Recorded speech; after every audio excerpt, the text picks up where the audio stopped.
तो welcome back guys. तो last video में हमने देखा था कि हमने क्लासीफायर का परफॉर्मेंस चेक किया था और हमको पता लगा था कि एक्यूरेसी अच्छी परफॉर्मेंस मैट्रिक्स नहीं है किसी भी क्लासीफायर को या का परफॉर्मेंस देखने के लिए, स्पेशली कब जब डेटा सेट स्क्यूड हो।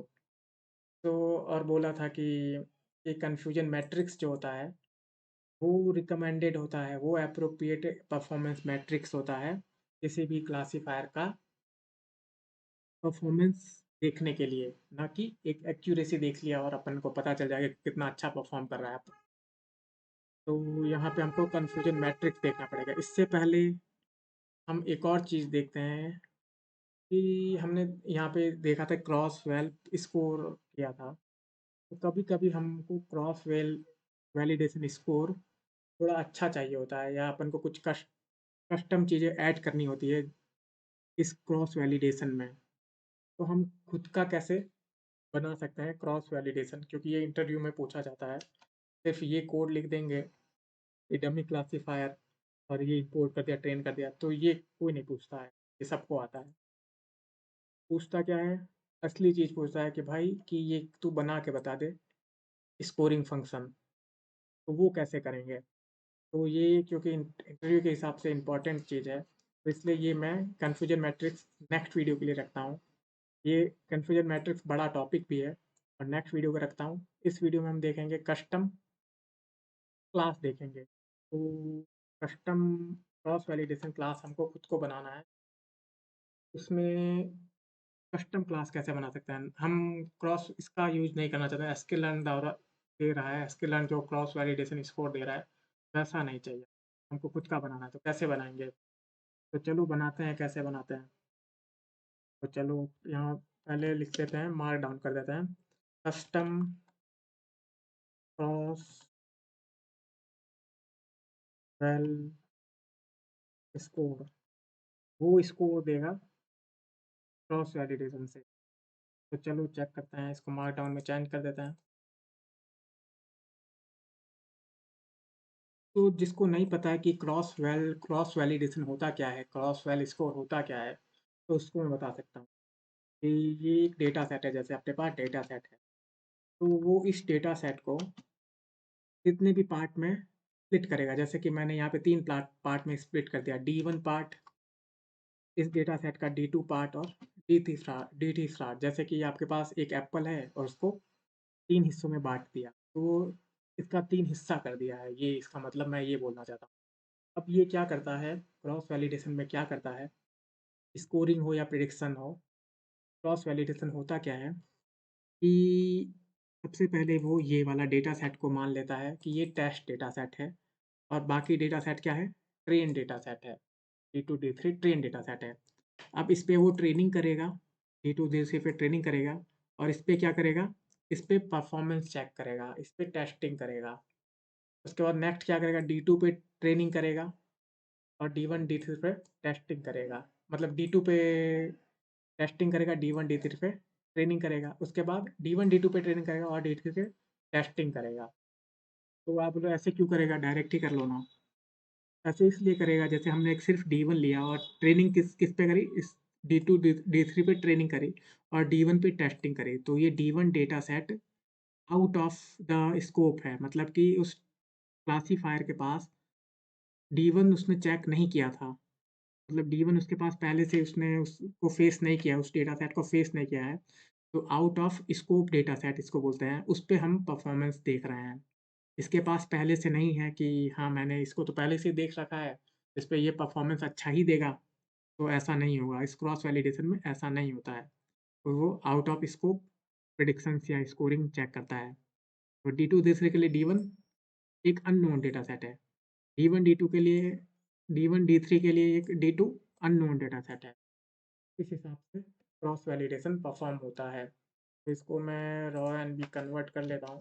तो ये तो मैंने सिर्फ एक्सप्लेन करने के लिए किया था। अब अपन को कस्टम बनाना है, तो सबसे पहले अपन को क्या करना पड़ेगा कि डेटा सेट को हमको स्प्लिट करना पड़ेगा कुछ पार्ट में।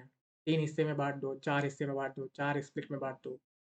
तो उसके लिए आप from sklearn dot module selection model selection, import करो स्ट्रैटिफाइड सैम्पलिंग क्लास, स्ट्रैटिफाइड के फोल्ड। तो स्ट्रैटिफाइड के फोल्ड क्या करेगा कि आपके डेटा सेट को स्ट्रैटिफाइड सैम्पलिंग करेगा। मतलब स्ट्रैटिफाइड सैम्पलिंग मतलब जैसे कि आपके इस डेटा सेट में 50% मेल है, 50% फीमेल है, तो D1 डेटा सेट में भी 50% मेल होंगे, 50% फीमेल होंगे। D2 डेटा सेट में 50% मेल होंगे, 50% फीमेल होंगे। तो ये इसका ध्यान रखेगा कि अंदर जो सब ग्रुप है मेल फीमेल का, उसका जो प्रोपोर्शन है स्प्लिटेड डेटा सेट में भी सेम हो, या फुल डेटा सेट में भी सेम हो। जैसे कि इसमें 10% ही फीमेल होती है और 90% मेल होता, और हम दो हिस्सों में डिवाइड करते इसको, दो हिस्सों में स्प्लिट करते, तो ऐसे चांसेस होते कि जो 10% फीमेल हो वो केवल और केवल इसमें ही चली जाए, D2 क्लास में, और D1 क्लास में कोई भी मेल फीमेल नहीं जा पाए। तो ये दिक्कत की बात होती, क्योंकि अगर अपन ने इस पे ट्रेन कर दिया, D1 पे ट्रेन कर लिया डेटा क्लासिफ़ायर को, और हम इस पे टेस्टिंग करेंगे, तो इसके पास एक नया क्लास आएगा कि फीमेल क्लास, तो ये बोले इस पे तो ट्रेनिंग ही नहीं हुई, आप फीमेल क्लास मुझे कैसे बता रहे हो? तो वो एरर रेज़ कर सकता है, और इससे अगर हो भी तब तो एरर रेज़ कर सकता है। तो एक तो ये कारण हुआ कि स्ट्रैटिफ़ाइड सैंपलिंग करते हैं। दूसरा कारण हुआ कि स्ट्रैटिफ़ाइड सैंपलिंग इसलिए करते हैं क्योंकि अपना डेटा सेट सिमिलर होना चाहिए, कॉमन सेंस की बात है। ये कॉमन सेंस की वजह से हम यूज़ करते हैं। तो इसको इतना बड़ा एक्सप्लेन नहीं करूँगा। ये ट्रेनिंग, स्प्लिटिंग भी और सैंपलिंग भी एक बड़ा वास्ट टॉपिक है। वो भी मैं मशीन लर्निंग के प्लेलिस्ट में कवर करूँगा। ये ये करीब 1 घंटे का लेक्चर डिज़र्व करता है। सैंपलिंग 1 घंटे का लेक्चर डिज़र्व करता है। तो मैंने बस ऊपरी-ऊपरी बता दिया कि ये है क्या। तो चलो हम कस्टम वैलिडेशन क्लास बनाते हैं। स्ट्रैटिफाइड सैंपलिंग इसलिए मैंने क्लास इसलिए इंपोर्ट कर रखी थी।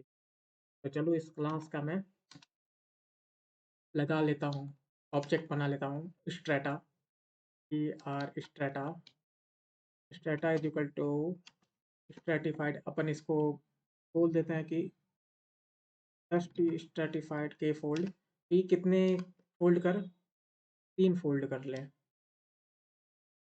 तो एन स्प्लिट होगा शायद, एन स्प्लिट की 3 स्प्लिट कर दें कि जैसे कि इसमें अपन ने यहाँ पे डी 2 स्प्लिट कर रखा है, तो इसमें 3 स्प्लिट मुझे करना है। तो 3 स्प्लिट के लिए हमने बना रखा है स्ट्रैटा। तो अब चेक करते हैं कि ये कैसे वर्क करता है।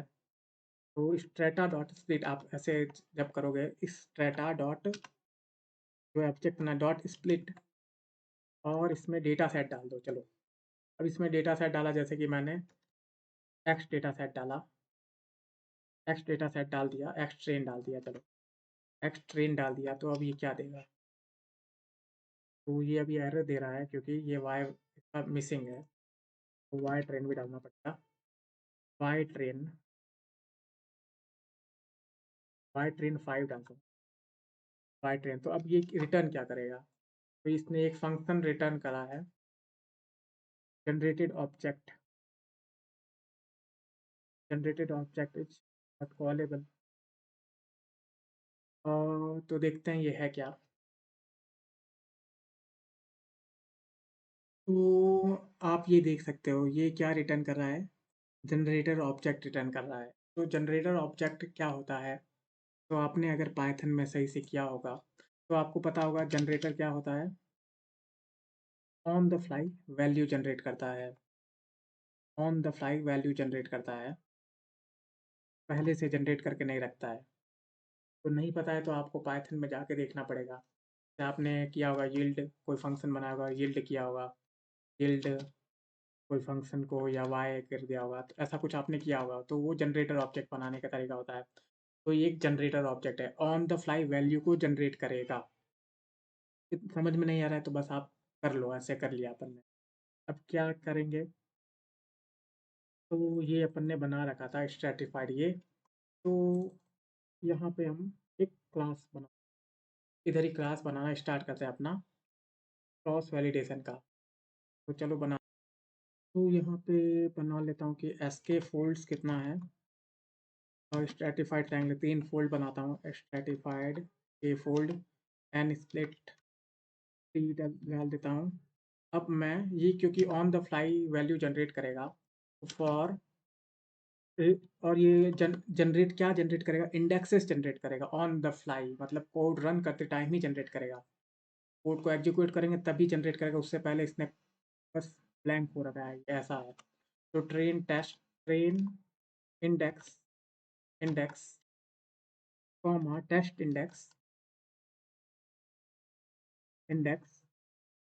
इन स्ट्रेटिफाइड ये S K fold dot split. क्या करना है इसमें, एक्स ट्रेन और वाई ट्रेन डालना है, X train comma Y train 5 डाल देते हैं, वाई ट्रेन 5। तो ये on the fly value generate करेगा ट्रेन इंडेक्स की और टेस्ट इंडेक्स की, कितनी बार, 3 बार, मतलब 3 बार, क्योंकि हमने स्प्लिट कितनी बार कर रखा है, 3 बार स्प्लिट कर रखा है। तो ये फॉर लूप 3 बार चलेगा। ट्रेन इंडेक्स टेस्ट इंडेक्स ये ऑन द फ्लाई जनरेट करेगा, ना कि पहले ही जनरेट करके रखा है। तो हम निकाल लेते हैं कि ट्रेन इंडेक्स क्या क्या है। तो ट्रेन ट्रेन डेटा सेट क्या है, तो train data set X train is equal to अपने पास जो एक्स ट्रेन जो पहले से ही है, एक्स ट्रेन जो और ट्रेन इंडेक्स, तो अपना ये इसके लिए ट्रेन इंडेक्स ये हो गया। अब वाई ट्रेन क्या होगा, Y train is equal to Y train 5, Y train 5 और टेक्स्ट इंडेक्स। तो ये अपना एक्स और वाई बन जाएगा, जैसे कि हमने ये D one D two D three में किया था। हमने क्या किया था कि डी वन और डी टू के साथ तो splitting, D one D two के साथ ट्रेनिंग करी थी और डी टी के साथ टेस्टिंग करी थी। तो वही चीज़ ये करेगा। ये जो एक्स ट्रेन है वो डी वन डी टू बन गया है पहले पहले लूप में, पहले फॉर इज इक्वल टू 1 के लिए, यानी पहली बार अगर लूप चलेगा तो तो D one D two train हो गया है और डी थ्री टेस्ट हो गया है। तो ऐसा कुछ बनाएंगे, एक्स ट्रेन एनालॉजी ऐसे समझ सकते हो कि एक्स ट्रेन क्या है, डी वन डी टू है, और वाई वाई ट्रेन क्या है, डी थ्री है। ठीक है, तो ये वाई ट्रेन भी बन रखा है। तो अब अपन को क्या चाहिए, एक क्लासीफायर चाहिए इसका परफॉर्मेंस चेक करने के लिए। तो चलो चेक करते हैं। तो यहाँ पे वाई कर रहे हैं तो यहाँ ट्रेन इंडेक्स ही होगा, वाई ट्रेन का कर रहे हैं तो यहाँ ट्रेन इंडेक्स कर लेते हैं। ट्रेन इंडेक्स, तो ट्रेन इंडेक्स कर लिया मैंने। अब क्या किया, अब यहाँ पे टेस्ट इंडेक्स भी तो बनाना है। तो एक्स टेस्ट, इसका नाम एक्स टेस्ट फोल्ड रख लेते हैं, क्योंकि ये आगे भी चेंज कर लेगा इसलिए अपन बदलना नहीं चाहते। यहाँ फ़ोल्ड रख लेता है क्योंकि अपन को ये कोड आगे भी यूज़ करना है। Fold, FOLD fold, X test fold कितना क्या हो गया, हो जाएगा एक्स टेस्ट फ़ोल्ड हो जाएगा इक्वल टू एक्स टेस्ट का, नहीं एक्स ट्रेन का ही, एक्स ट्रेन का कौन सा इंडेक्स, टेस्ट इंडेक्स और वाई टेस्ट फ़ोल्ड क्या है,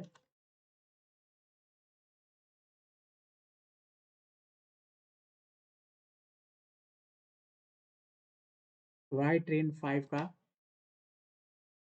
टेस्ट इंडेक्स, तो चेक कर लेता हूँ। ट्रेन इंडेक्स सही है, एक्स ट्रेन का ट्रेन इंडेक्स होगा, और एक्स टेस्ट का टेस्ट इंडेक्स यहाँ पे 5 भी होना चाहिए। तो यहाँ टाइम लग गया है। अब क्या करना है हमको, क्योंकि हमको अब कोई क्लासीफायर चाहिए, कौन सा क्लासीफायर चाहिए, हमको चाहिए, चलो हम एच डी क्लासीफायर का यूज कर लेते हैं। ये रहा एच डी क्लासीफायर, हमने इंपोर्ट कर रखा है ऊपर, ये अब चेक कर सकते हैं यहाँ से हमने एच डी क्लासीफायर इंपोर्ट कर रखा है। लेकिन उससे पहले आपको क्या करना है, क्योंकि यहाँ पे आप हर लूप में क्या करोगे? एक नया क्लासिफ़ायर चाहिए आपको, नहीं तो वो ओवरफिट हो जाएगा। मतलब ओवरफिट मतलब कि एक ही चीज़ देखने लग जाएगा। तो यहाँ पे अपन चेक करते हैं। तो यहाँ पे मुझे क्लोन चाहिए एक, तो उसके लिए अपन इंपोर्ट कर लेते हैं फ्रॉम एसकेलर, यहाँ ऊपर इंपोर्ट करना है। यहाँ पे फ्रॉम एसकेलर डॉट क्लोन बेस, क्या इंपोर्ट करते हैं इसमें से क्लोन इंपोर्ट करते हैं। इंपोर्ट CLONE क्लोन, तो ये क्लोन बना देगा उस क्लासिफायर का। तो ये अपना क्लासिफायर है। तो तो मैं नाम डालूँगा क्लोन CLN और क्लोन CLF, क्लोन CLF नाम रख लेता हूँ। क्लोन क्लासिफायर का क्लोन बना देता हूँ मैं। हमने जो डिटेक्टर 5 बना था उसका क्लोन। तो हर लूप में ये क्लोन बना लेगा, उस पे ट्रेनिंग और टेस्टिंग परफॉर्म करेगा। तो अपना ट्रेनिंग मेरे पास मॉडल भी आ गया, डेटा सेट भी आ गया। अपन को अब परफॉर्मेंस चेक करना है। तो पहले इसको ट्रेन करते हैं। तो clone CLF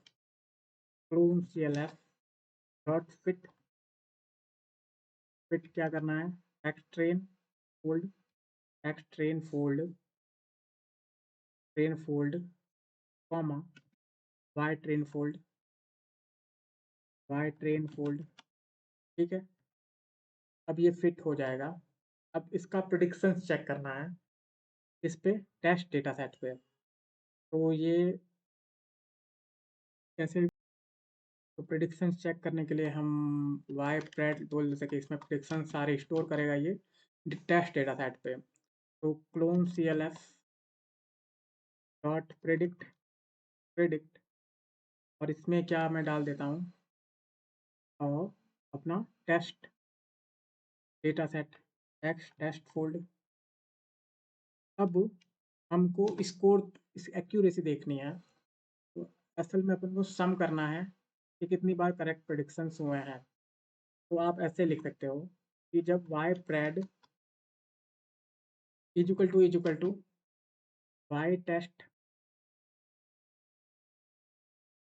y test fold के बराबर हो,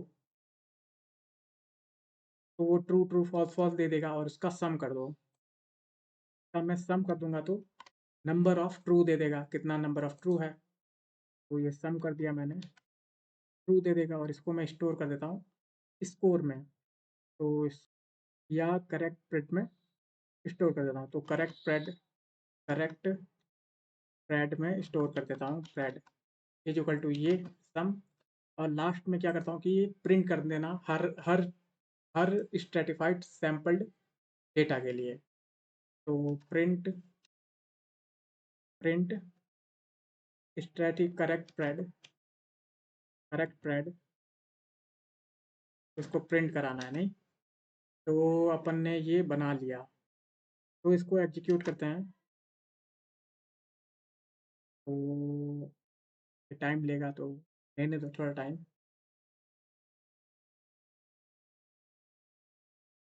तो 19,007 बार इसने सही प्रिडिक्शन दिया है। इसने 19,207 बार सही प्रिडिक्शन दिए हैं, और इसने 19,208 बार सही प्रिडिक्शन दिए हैं। लेकिन अपन को क्या चाहिए था, परसेंटेज चाहिए थे, ना कि केवल करेक्ट प्रिडिक्शन। तो प्रिंट में कुछ अपन को डालना पड़ेगा। तो total number of test upon करते हैं, तो वो total number of correct predictions आ जाएगा। तो चलो चेंज करते हैं। तो यहाँ पे मैं डिवाइड कर देता हूँ लेंथ ऑफ वाई प्रेड का, क्योंकि हमको नंबर ऑफ नहीं चाहिए, अपन को प्रोपोर्शन कितना प्रोपोर्शन है, रेशियो चाहिए कितना correct prediction. Number of Y pred, ये वाई प्रेड इसमें स्टोर है। नंबर ऑफ वाई प्रेड या वाई टेस्ट फोल्ड भी लिख सकते हैं, वाई प्रेड। अब देखते हैं ये कितना देता है स्कोर।